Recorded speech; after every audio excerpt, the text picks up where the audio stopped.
자, 들어가 보겠습니다.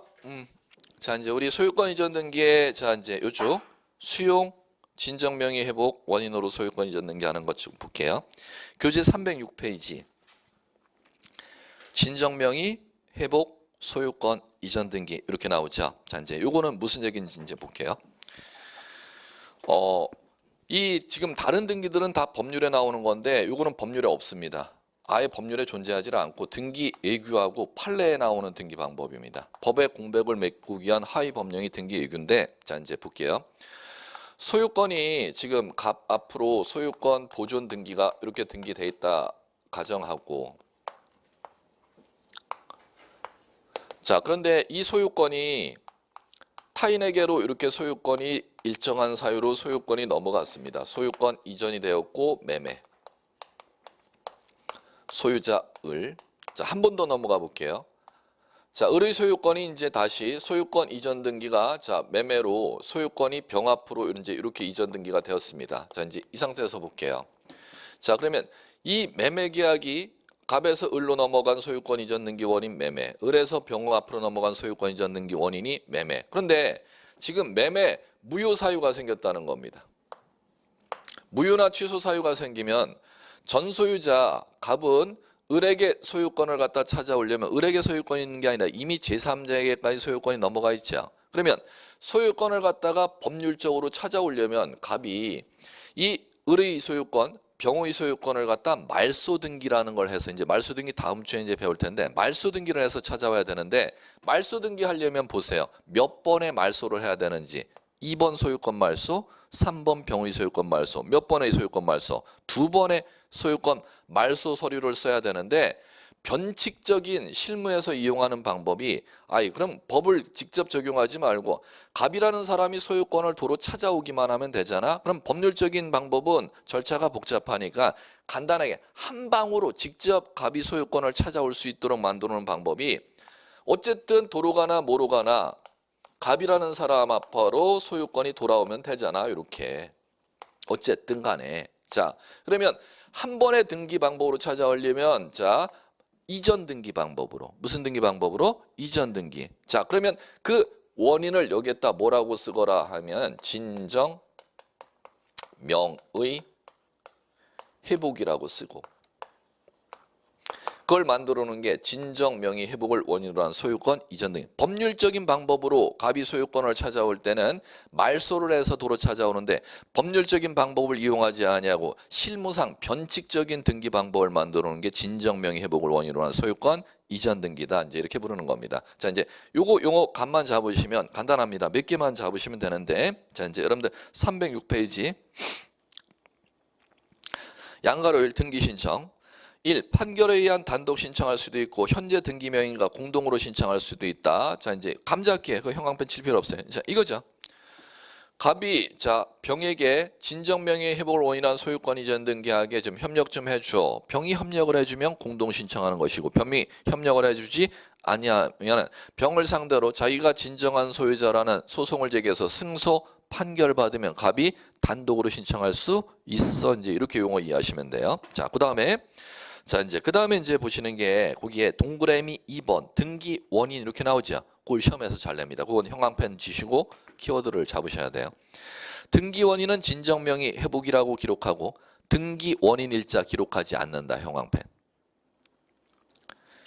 자 형광펜 치셨으면은 오른쪽에 등기 기재례를 보면 직접 더 빨라집니다. 307페이지 보시면 상단에 진정 명의 회복으로 인한 소유권 이전 등기 예 나오죠. 자 거기에 등기 목적란에 소유권 이전 보이시죠? 원인란을 봐주세요. 자 원인란에 진정 명의 회복이라고 나오죠? 연월일이 나와 있어요? 안 나와 있어요? 그걸 단답으로 시험에서 2번을 출제했습니다. 등기 원인은 적지만 진정 명의 회복이라고 적지만 연월일을 절대 적지 아니한다. 그게 안 보이시면 거기다가도 형광펜 치시면 돼. 기재를 했다가도 예. 원인란에 진정 명의 회복 형광펜 치시고 그 밑에다가 이거 왜 형광펜 쳤지 모르시는 분은 연월일 X, 연월일 X 이렇게 메모해 주시면 돼요. 연월일 X.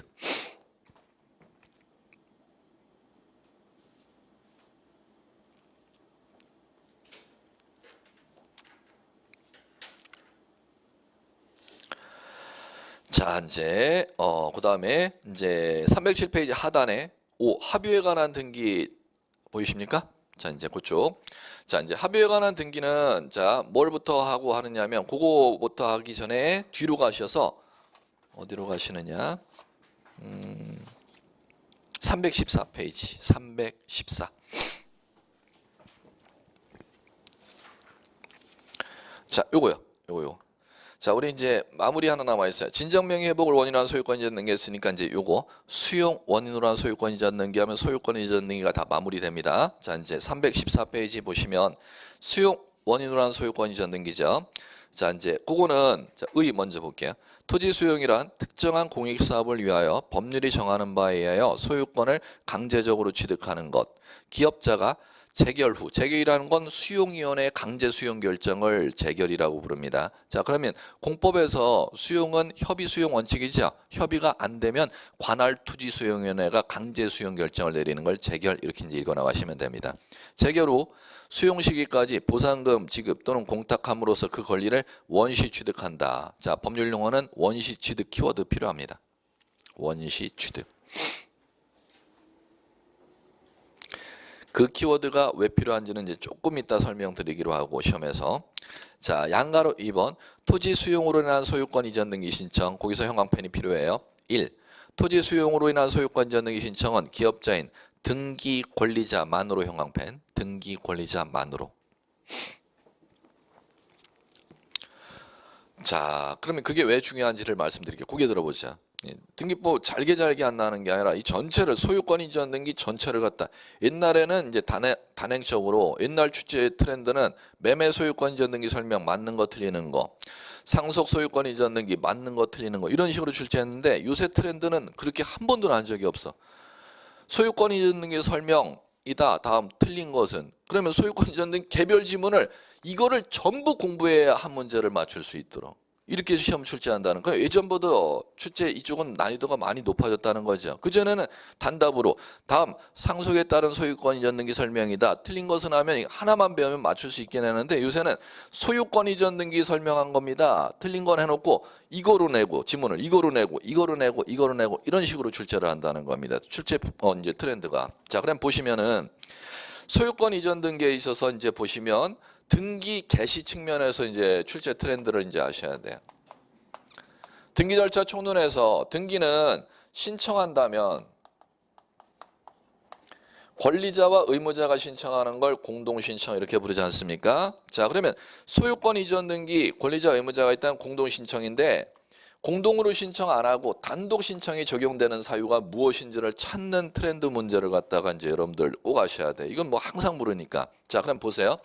소유권 이전 등기 이거부터 해볼게요. 매매, 증여, 교환은 다 이거 의무자와 권리자가 있기 때문에 공동신청이 적용되죠. 자, 그러면 이쪽 상속은 잡았네. 요거 하나. 단독 신청하는 사유. 상속은 누구만으로 단독 신청? 권리자만으로 단독 신청. 그다음에 유증 이거 조심하시라 그랬죠. 유언자가 사망했으니까 단독 신청 이렇게 착각한다는 겁니다. 절대 아님. 요거 건너뛰어야 됨. 자, 그다음에 수용 지금 배우셨잖아요. 이렇게 두 개.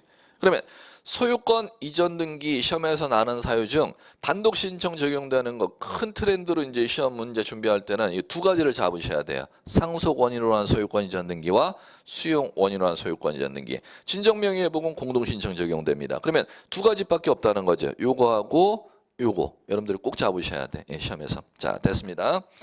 자, 이제 그다음에 이제 밑으로 가시면 314페이지 하단에 4. 수용으로 인한 말소 등기 이렇게 나오죠. 자, 그 옆에다가 이제 쓰셔야 돼.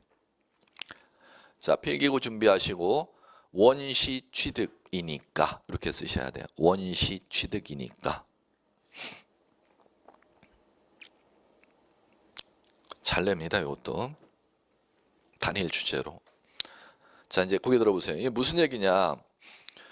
소유권을 갖다가 원시 취득하느냐 승계 취득하느냐는 어떤 차이가 있냐. 원시 취득이라는 것을 하게 되면 부담을 승계 안 한다는 거죠.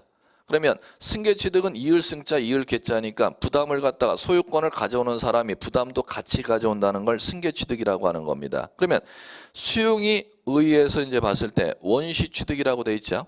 자, 그럼 그 얘기는 자, 고개 들어보세요. 갑의 소유권을 을이 매매로 가져오면 전 소유자의 소유권만 을이 가져온다. 전 소유자의 소유권에 이제 남아있는 가압류, 가처분, 근저당, 전세, 그걸 부담이다 이렇게 부릅니다. 부담을 같이 가져간다. 같이 가져간다. 증여, 전 소유자에게 남아있는 부담, 을이 같이 가져온다. 부담 승계 안 한다. 부담 승계한다. 왜? 이게 다 소유권 이전 등기가 승계 취득이니까 그렇습니다. 그 다음에 해볼게요. 상속받으면 갑이 사망했어요. 상속받아서 소유권 이전 등기하죠. 그러면 돌아가신 아버님의 남아있던 가압류, 채권, 근저당 그거 승계해간다. 상속인이 승계 안 해간다. 승계, 이게 승계해간다가 승계 취득이야. 그런데 보세요. 수용은 을이 갑의 토지를 보상금 지급하고 수용하죠. 그럼 수용한다 하더라도 등기만, 문의만 이전 등기일 뿐 원시 취득이라는 겁니다. 무슨 얘기인지 아시겠어요? 그러면 이 보상금 받은 갑의 토지를 수용사업자 을이 소유권 이전 등기, 문의만 이전 등기해 갈 뿐 원시 취득이기 때문에 이 갑의 토지에 남아있던 가압류나 근저당권이나 저당권이나 전세권이나 가처분이나 소송 걸려있는 내용이나 그걸 수용사업자 을이 승계해감, 승계 안 해감, 승계 안 해가죠. 그럼 승계 안 해가는 권리는 말소를 해야 되는데 그 말소를 누가 하는지를 시험에서 단답으로 시험에서 묻습니다. 원리를 알고 나면 그 승계 안 해가는 권리 말소는 등기관이라는 공무원이 직권으로 말소하도록 돼 있어요. 누가 말소한대요? 등기관이 직권 말소. 예, 그거만 이제 정리하시면 돼. 자, 그러면 양가로사 수료용으로 인한 말소 등기 등 원시 취득이니까 이유를 쓰셨죠. 자, 그러면 수용으로 인한 소유권 이전 등기한 경우 다음의 등기는 등기관이 나오죠. 형광펜. 등기관이 직권 말소하여야 한다. 형광펜. 1번 수용한 날 이후 형광펜. 이후 격려된 소유권 이전 등기. 그 다음에 2번 소유권 이외의 권리 형광펜. 자, 그 다음에 우측으로 가서 다만 다음의 경우 직권 말소할 수 없다. 형광펜. 직권 말소할 수 없다. 직권 말소할 수 없는 거 기억번. 그 부동산을 위해 존재하는 지역권. 형광펜. 니은번 수용위원회 재결. 형광펜. 재결. 수용위원회에서 이 토지에 가압류라는 부담은 이거 승계해도 상관이 없다고 관할 토지 수용위원회가 결정 내려주는 걸 재결이라고 하는 겁니다. 재결로 존속이 인정된 권리. 3번은 정리하지 마세요. 자, 그러면은 자 밑에 보세요. 이 시험이 만만하게 나나. 밑에 24의 문제 한번 맛배기로. 토지 수용으로 인한 소유권 이전 등기하는 경우 그 토지에 있던 다음 등기 중 등기관이 직권으로 말소할 수 없는 것은 이렇게 물었습니다. 자, 수용 개시일, 수용한 날이 2013년 4월 1일이래죠. 자, 그러면은 1번 보세요. 자, 2013년 2월 1일. 자, 상속이 생겼죠? 그러면 사망한 날짜가 수용한 날 이전인지 이후인지 먼저 변별하셔야지. 사망한 날짜가. 수용한 날 4월 1일 이전이잖아. 2월 1일이면. 그러면 소유권 이전 등기 했다 하더라도 직권 말소 한다? 안 한다? 안 한다. 안 한다. 왜? 상속이 발생한 날이 수용한 날 4월 1일 이전이잖아요. 그럼 직권 말소할 수 없는 것은 1번 정답 막바로 나오죠. 그럼 2번서부터 볼까? 2번 왜 직권 말소하는지. 자, 매매 원인으로 소유권 이전 등기 언제 했어요? 5월 7일이죠? 그럼 5월 7일이면 수용 개시일 4월 1일 이후에 격려된 소유권 이전 등기니까 직권 말소하지. 그 다음에 3번 근저당 보이세요? 근저당은 소유권 외의 권리는 수용한 날 4월 1일 기준 안 봐도 되죠. 수용한 날 전이건 수용한 날 이후이건 4월 1일 이전이건 이후건 상관이 없어. 무조건 직권 말소야. 그 다음에 4번 보세요. 전세권이라고 나오니까 거기에 날짜 안 따져도 되죠. 소유권 외의 권리는 지역권 빼놓고는 전부 다 직권 말소하니까 4번도 직권 말소의 대상. 자, 이렇게 보시는 겁니다. 그 다음에 5번 마찬가지죠. 가등기 해놨죠. 가등기 날짜가 5월 9일이면 수용한 날 4월 1일 이후이니까 직권 말소의 대상으로 가는 거죠. 이렇게 이제 보시면 돼요. 자, 그다음에 자, 이제 이렇게 보셨으면은 자, 앞으로 오셔서 앞으로 어디로 오시느냐? 307페이지. 하단에 합유에 관한 등기.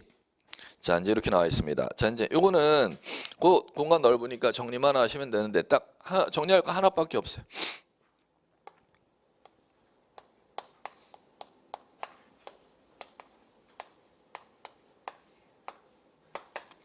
두 가지가 있습니다.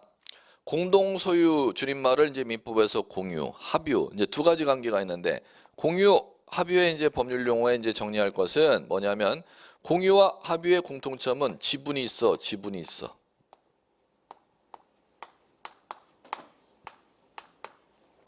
요거 정리할 거.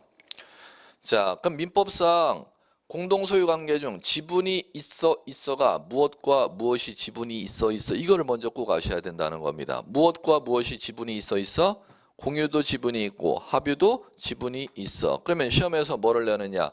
자, 요거 지분이 있으면 등기부에 지분 이거 등기해야죠. 자, 그러면 합유 지분 있죠? 합유 지분 등기를 못해. 한 번, 못해. 두 번, 못해. 세 번. 출제한 문제. 그치? 이거만 하면. 자, 말씀드릴게요. 이건 지분 왜 등기할 수 있죠? 처분할 수 있으니까 등기할 수 있는 거지. 그러면 합유 지분 왜 있는데 등기 못하지요? 못하지 이걸 시험에서 주구장창 계속 반복해서 이것만 출제할까요? 이렇게 물으면 이건 지분이 있음에도 불구하고 그 공동사업 목적이 끝나기 전까지는 지분을 처분할 수 없도록 민법에 규정되어 있으니까 이건 내 몫이 있어도 그 사업이 끝나기 전까지는 합의자 간에 지분을 처분할 수 없도록 되어 있으니까 지분 양도가 불가능한 거 아니야? 그럼 지분 양도를 할 수 있어야 그 지분을 등기하지. 그럼 양도를 못하니까 지분이 있어도 등기할 필요가 없다. 이것만 변별력만 있으시면 돼요. 예. 공유는 지분이 있으면 그 지분을 등기 양도할 수 있으니까 등기할 수 있지만 합유는 지분이 있어도 처분할 수 없는 지분이기 때문에 등기할 수 없다. 이것만 꼭 변별력만 있으시면 됩니다. 자, 됐고요. 하나 더. 시험에 하나 더 나누구나. 공유 지분 요거 등기하면은 자, 공유자 간에 자, 민법의 공유 파트 배웠으니까 공유 지분을 갖다가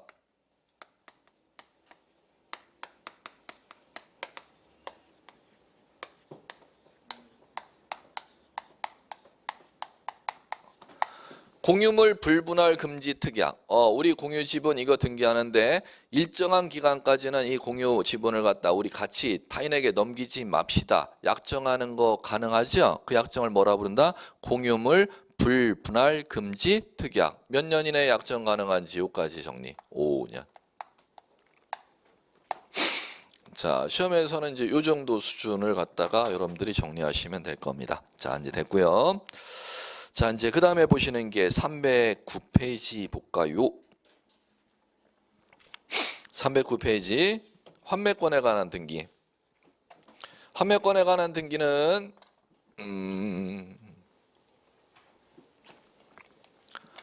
자, 가볍게 들으시면 돼요. 민법에 이제 환매권 아직 안 배우셨을 거고 매매계약 법조문에 환매 법조문이 있습니다. 자, 이제 환매라는 건 뭐냐면 소유권 보존 등기 이제 이렇게 등기되고 접수는 접수번호 등기 원인 연월일 없고 소유자 값 이제 이렇게 등기되는 상태 이제 하시는 게 편합니다. 자, 그러면 환매 특약은 이제 민법의 매매계약 파트에 뭐라고 되어 있냐면 갑과 을이라는 사람이 자, 매매계약을 체결하고 매수인으로부터 이 토지를 갖다가 5억 원에 지금 갑의 토지를 매수인이 사는데 자, 이 토지를 갖다가 3년 지나서 자, 매도인이 매수인에게 넘겨지는 토지를 3년 후에 다시 도로 찾고자 채권 특약을 체결하는 겁니다. 그걸 환매 특약 이렇게 부릅니다.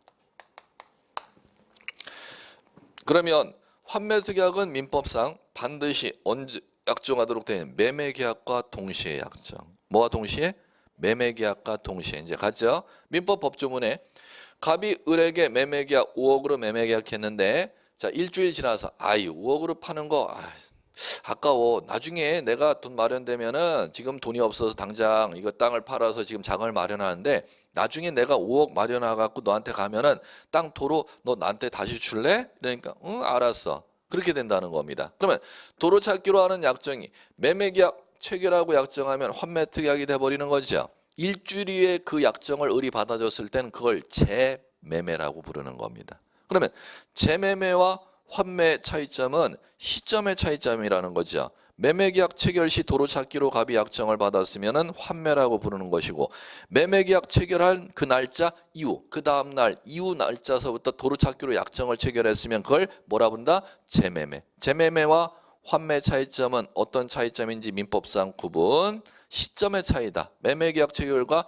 동시에 약정하면은 환매. 그 이후에 약정하면 재매매. 이렇게 법률적으로 구분되는 겁니다. 자, 이제 그러면 자, 매매계약에 따라 등기, 환매특약에 따라 등기죠. 두 개 등기죠. 매매계약에 따라 갑의 소유권을 을 앞으로 무슨 등기해 줘야 되네? 소유권 이전 등기. 접수는 접수번호, 등기원인 매매. 이전받은 소유자 을. 자, 요 등기와 매매계약에 따른 소유권 이전 등기할 때 동시에 환매특약을 약정했으니까 자 이제 환매 특약 등기하는 것이죠. 자 이제 가죠. 반드시 환매 특약 등기는 환매권자 갑 무슨 등기와 동시 신청하도록 되어 있냐 하면은 소유권 이전 등기와 동시에 등기 신청한다. 꼭 기억하시고 동시에 신청하지만 자 한 건의 등기를 신청하는 겁니까? 환매 등기와 소유권 이전 등기는 두 개 별개의 등기죠. 별개 등기니까 신청은 동시에 하지만 신청서는 따로 별개로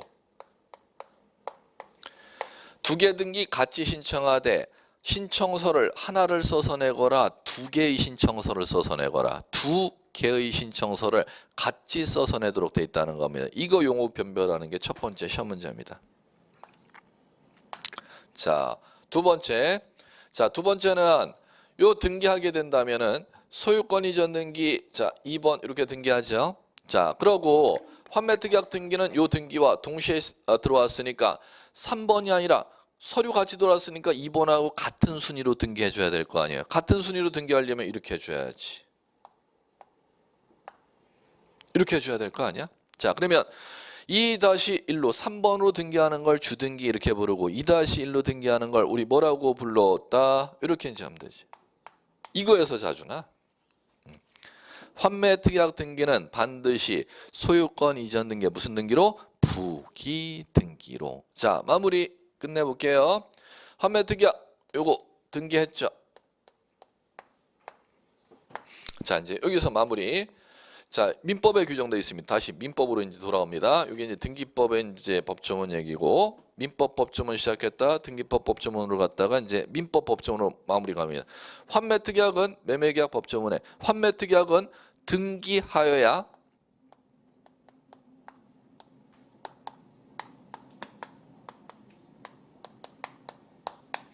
누구에게 효력이 있대요? 제3자에게 효력이 있대요. 환매특약은 등기하면 누구예요?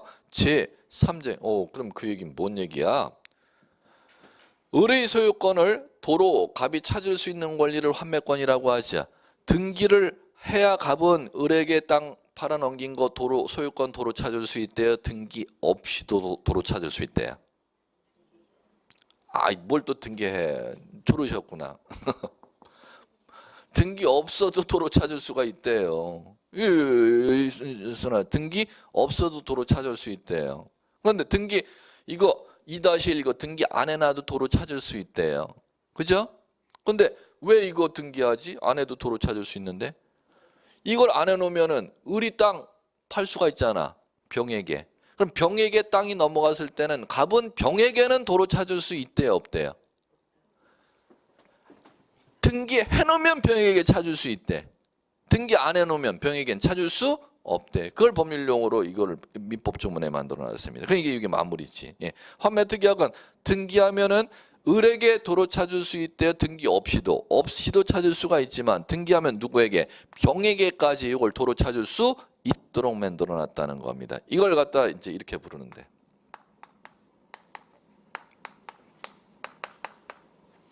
뭐라 부른대요? 대항력이 생긴다. 이렇게 부르는 겁니다. 대항력이 생긴다. 그래. 환매 특약 시험 나는 건 아예 정해져 있어요. 포메이션이. 요 정도.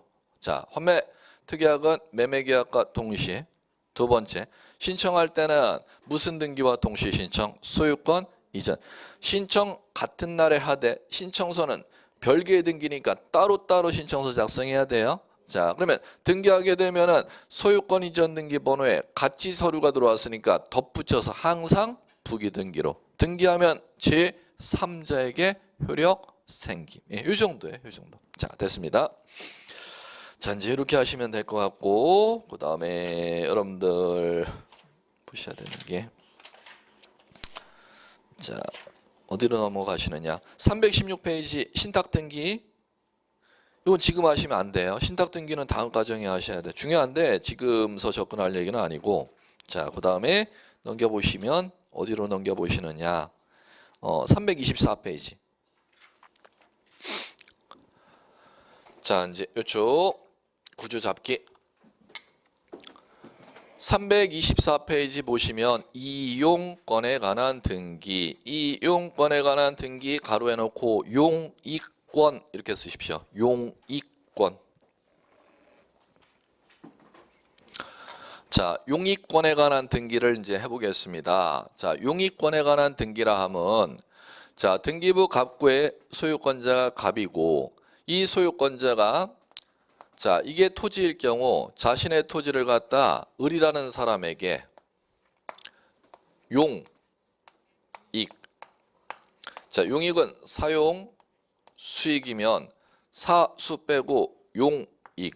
갑의 땅을 갖다가 사용하고 수익을 얻게 을에게 빌려준다는 뜻이지. 그러면 을이 그 갑의 땅을 갖다가 빌려 쓸 수 있는 권리가 생기는 거죠. 그걸 이제 보세요. 갑의 토지에 이제 을 앞으로 소유권 이외에 사용 수익할 수 있는 권리를 주는, 갑이 주는 행위를 법률용어로 이렇게 부르는 거예요. 이거부터. 설정 이렇게 부릅니다. 자, 다시 한번. 갑이 자신의 토지에 을에게 소유권 이외의 권리를 갖다가 만들어 주지 않습니까? 그러면 을이 지금 어떤 권리를 받느냐면 등기부 을구라는데 을 앞으로 소유권 이외의 권리, 민법에서 이제 공부를 하셨으니까 지상권을 갖다 주겠죠. 그럼 지상권은 누가 주는지를 한번 생각해 보라는 거죠. 갑구에 소유자 갑이 주어야 돼. 그럼 소유권 이외의 재산권을 을 앞으로 지상권을 갖다 만들어주는, 갑이 소유자가 만들어주는 행위를 법률용어로 뭐라고 부르는지를 용어를 사용할 줄 아셔야 돼. 설정해준다 이렇게 불러요. 뭐 해준다? 그러면 자 가볼게요. 그럼 을에게 지역권을 소유자 갑이 줄 수도 있어요. 네, 그걸 뭐라고 부른다? 다시 한번 설정해준다. 그 다음에 전세를 내줄 수도 있나? 계속 사용하셔야 돼. 뭐 해준다? 설정해준다. 이렇게 용어를 사용해요. 이 실무 법률 용어예요. 그 다음에 자 이거 뭐 여러분 들어보는 권리 이름들이잖아. 이런 거. 자, 갑이 자신의 토지를 을에게 세를 내주네. 세를 내주는 행위를 뭐라고 부르는지를 아셔야 돼. 세를 내준다 이렇게 안 부르고 그걸 법률 용어로 사용할 줄 아셔야 이제 공부가 됩니다. 설정해준다 이렇게 부르는 거야. 그러면 설정해서 받는 소유권 이외의 권리를 이제 여기에다 이름을 물으면 되는 거. 갑이 설정해주면 설정해서 받는 을을 지상권자, 지역권자, 전세권자, 임차권자 이렇게 부르는 겁니다. 그러면 자 소유권 이외의 재산권을 주고자 하는 갑을 법률용어로 민법에서 뭐라고 만들어놨고 설정자, 받는 소유권 이외의 권리를 갖다 권자 이렇게 만들어놨고 권자, 설정자, 설정자, 권자. 그럼 갑과 을의 계약을 무슨 계약? 네 글자. 설정계약 이렇게 부르는 거. 무슨 계약? 그러면 갑과 을의 모든 계약이 다 이제 계약서에 무슨 계약? 계약서에 제일 상단에 머릿말에 뭐라고 표시되어 있다? 설정계약 이렇게 표시되는 겁니다. 그럼 설정계약의 갑 쪽, 소유자 쪽을 설정자, 을 쪽을 권자 이렇게 부르는 겁니다. 그러면 소유권 이외의 권리 창설시키는 이 법률용어가 다리가 돼야 됩니다. 그러면 을구의 소유권 이외의 권리 을 앞으로 창설시키러 가는데 이 네 가지 설정받는 게 다 사용 수익하는 권리라 해서 무슨 등기 용익권에 관한 등기가 네 가지가 있다는 겁니다. 지상권 등기, 지역권 등기, 전세권 등기, 임차권 등기 이렇게 구조를 여러분들이 좀 익히시면 될 겁니다. 자 이제 들어갑니다. 자 그럼 이 네 가지는 다 을 앞으로 등기하는 거죠. 등기부 갑구 쪽에 소유자가 설정해 주니까 을구 쪽에 이제 등기하러 가죠. 자 이제 보시면 324페이지 1 지상권에 관한 등기 양가로 1번. 자 이제 민법의 기초용어 나오니까 한번 보면 돼요. 기억번 지상권은 타인의 토지에 건물, 공작물, 수목을 소유하기 위하여 그 토지를 사용하는 물건이다. 이렇게 나오네요. 자 그러면 요거 타인의 토지라는 것은 지상권자 을 입장에서 얘기하는 거죠. 을 입장에서는 타인의 토지는 땅 주인 갑의 토지를 을이 쓸 수 있는 권리라는 거죠. 자 그러면 이제 이렇게 가면 되는 거죠. 지상권이란 지상권 지금 토지 소유자가 등기부 갑구에 갑이네. 자 갑의 토지에 을이라는 사람이 자기의 건물을 갖다가 건축하거나 공작물을 갖다가 설치하거나 또는 수목을 갖다가 소유할 목적으로 그러면 자 이제 가죠. 지상권이란 을을 기준으로 하는 거죠. 자기의 건물, 공작물, 수목을 소유하기 위하여 갑의 토지를 갖다가 사용할 수 있는 권리를 갖다 뭐라 본다? 지상권. 자 그러면 첫 번째 갑이 사용할 수 있는 토지는 지상권의 객체 이제 이렇게 부르는데 지금 이 부분서부터 이 부분까지가 갑의 토지라면 자 지상권을 설정하면은 을은 지상권자는 갑의 토지 지금 전부를 반드시 사용해야 됩니까? 일부를 사용할 수도 있습니까? 이렇게 이제 문제를 던져나가겠죠. 자 일물일권주의에서는 원칙적으로 하나의 물건에 하나의 물건이 성립하도록 되어 있는 게 원칙인데 지상권, 지역권, 전세권은 용익권은 일물의 성립 예외입니다. 일물의 일부에 대해서도 성립할 수 있습니다. 그럼 고로 지상권자 을은 갑의 토지 한 필지 전부를 위해서 건물을 소유해야 된다. 일부에 대해서도 성립할 수 있다. 공작물 설치하는 이 부분을 목적으로 지상권 설정할 수 있다. 수목 소유를 목적으로 하는 동쪽 부분을 목적으로 지상권 설정할 수 있다. 이제 이렇게 가셔야 돼요. 자, 그다음에 두 번째. 이 토지가 갑의 단독 소유 토지 아닌 공유 지분을 목적으로서는 공유 토지일 때 공유 지분을 목적으로서는 지상권 절대 설정할 수 없도록 되어 있습니다. 시험에 용익권 등기라면 이 지문이 안 나면은 여러분들 시험 지문 안 만들어집니다. 반드시 오지선다 문장에 이 지문은 꼭 들어갈 겁니다. 지상권은 토지를 사용하는 권리지 토지에 대한 공유 지분을 목적으로서는 절대 지상권의 객체가 될 수 없다는 겁니다. 자, 이걸 지금 꼭 정리해 두시고 자, 두 번째 정리할 거 지상권이 성립이 되면은 이중으로 지상권 등기가 되는지 안 되는지 꼭 아셔야 돼요. 이중이라는 법률 용어는 민법에서는 비배타적 이렇게 법률 용어를 사용하는 것 같은데 배타적이냐 비배타적이냐는 법률 용어는 동일한 물건에 동일한 권리가 두 개가 같이 양립할 수 있으면은 비배타적 이렇게 부르는 거고 그 물건의 권리가 두 개가 같이 존재할 수가 없으면은 배타적 이렇게 부르는 겁니다. 근데 그 민법의 법률 용어는 등기법에서는 그렇게 용어를 안 쓰고 비배타적이 된다면 재산권이 이중으로 같이 양립할 수 있으니까 이중으로 재산권의 등기가 가능하다는 얘기고 배타적이 된다면은 하나의 물건의 재산권 하나만 같이 있을 수 있지 재산권이 두 개가 같이 양립할 수 없으니까 이중으로 등기가 허용이 안 된다는 거죠. 그러면 지상권은 이 얘기죠. 을에게 건물 소유를 목적으로 갑이 이 서쪽 부분을 지상권 설정해 줬다면 이 설정해준 이 부분에 을 아닌 병 앞으로 건물 소유를 목적으로 또 지상권 설정할 수가 있느냐 측면입니다. 그럼 그 얘기는 이 노란 부분을 목적으로 을에게 지상권, 병에게 건물 소유를 목적으로 또 지상권이 또 가능하면 이중지상권 등기 가능, 불가능하면 이중지상권 등기 불가능, 이렇게 용어 사용하시면 됩니다. 지상권은 배타적인 물건이기 때문에 이중지상권 등기할 수 없음, 이렇게 가셔야 돼. 없음. 이 측면을 꼭 기억하셔야 돼. 자, 그 다음에 이 얘기지. 을에게 수목 소유를 목적으로 지상권 설정해줬죠. 병에게 이 부분에 또 을에게 수목 소유 목적으로 지상권 설정해 준 부분에 병에게 또 수목 소유를 목적으로 지상권 설정 또 해줄 수 있느냐? 아니요, 없어. 여기 이미 나무 심어 먹고 있는데 또 다른 사람이 나무를 어떻게 심어? 이렇게 이해하시면 되지. 예, 자, 됐습니다. 자, 이제 이 측면을 꼭 기억하시고 객체 측면 이중으로 되느냐 안 되느냐 이 측면을 꼭 기억해 주시기 바라고. 자, 이제 등기로 갈게요. 자, 등기 신청할 때는 자, 이걸 구분하는 문제를 물어봅니다. 등기 신청할 때 신청 정보의 필요적 정보와 임의적 정보 구분하는 문제. 반드시 적어야 되는 정보를 제공해야 되는 걸 필요적. 당사자가 약정 있는 때만 또는 특약이 있는 때만 적어내는 걸 임의적 정보, 이렇게 이제 구분을 해요. 자, 그러면 시험에서는 이거 구분하는 문제를 자주 물어봅니다. 등기법에서는. 필요적 정보 쪽 한쪽만 정리하시는데 이쪽을 굳이 정리할 필요는 없지. 이쪽만 정리하면 나머지는 임의적 정보에 이제 이렇게 정리하시면 되는데, 필요적 정보는 지상권자 을이잖아요. 을이 갑의 땅을 빌리는 목적을 꼭 적어야 돼. 첫 번째. 자, 목적은 이거죠. 을이 갑의 땅을 빌리는 목적. 이거 첫 번째 나왔잖아요. 뭐 때문에? 건물 소유. 두 번째, 공작물 소유. 세 번째, 수목 소유. 이게 목적이야. 그걸 꼭 적으라. 신청서 그거 안 적으면 절대 안 된다는 거예요. 자, 그 다음에 두 번째, 땅, 갑의 땅 전부 쓸 거야, 일부 쓸 거야? 범위. 두 가지. 간단해.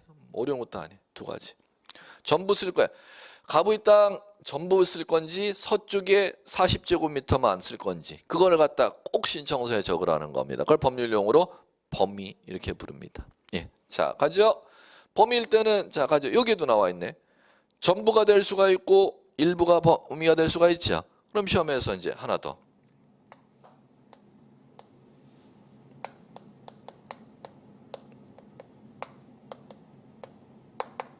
이걸 꼭 물어요.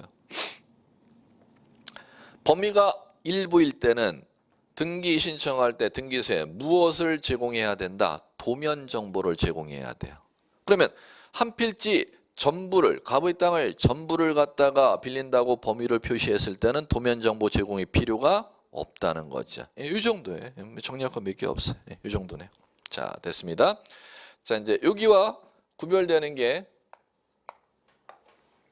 구분지상권.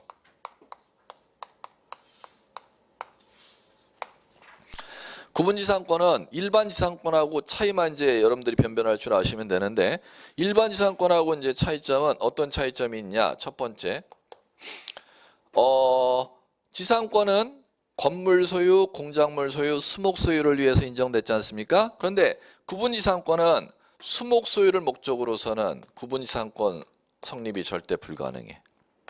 자, 지상권은 건물, 공작물, 수목 소유를 위해서 인정되지만 구분지상권은 뭐 소유를 위해서는 인정이 안 된다? 수목 소유. 자, 두 번째, 지상권은 땅을 을이 건물 소유를 위해서 빌리게 된다면은 그 지상권의 효력이 공간, 지상, 지하에 다 미쳐요. 그런데 구분지상권의 경우는 지상이면 지상, 지하면 지사, 지하면 지하.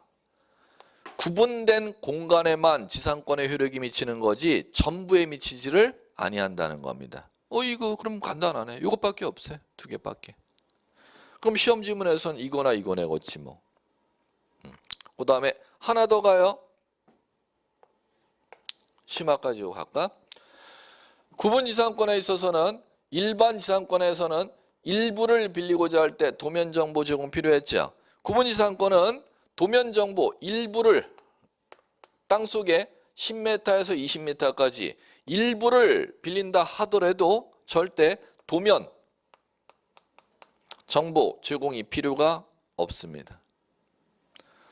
일반 이상권 같은 경우는 도면 정보 일부 동쪽의 일부, 서쪽의 일부를 빌린다 할 때는 그 도면을 제공해서 그 도면에 따라 도면 서쪽의 어느 부분을 갖다 건물 소유를 위해서 빌려주는지를 도면에 표시해야 그 정보를 제공해야 됐죠. 근데 구분 이상권은 그게 절대 필요가 없다는 겁니다. 왜 그런 거 하니? 이 실무 얘기는 무엇 때문에 그린 거 하니? 우리나라 도면에는 땅 속의 내용이 땅 위의 공간에 전선줄이 지나가는 것, 땅 속에 전기시설이 지나가는 내용이 표시가 도면에 되어 있다, 도면에 표시가 안 되어 있다. 도면에 표시가 되어 있지 아니하기 때문에 구분 이상권 등기에 있어서는 어떤 경우도 도면 정보 제공이 필요가 없도록 되어 있습니다. 이 정도네요. 자, 됐고요. 자, 이제 그다음에 이제 보셔야 될 게 여러분들 두 번째 327페이지 지역권에 관한 등기 나오네요. 여기서부터 잠깐 쉬자.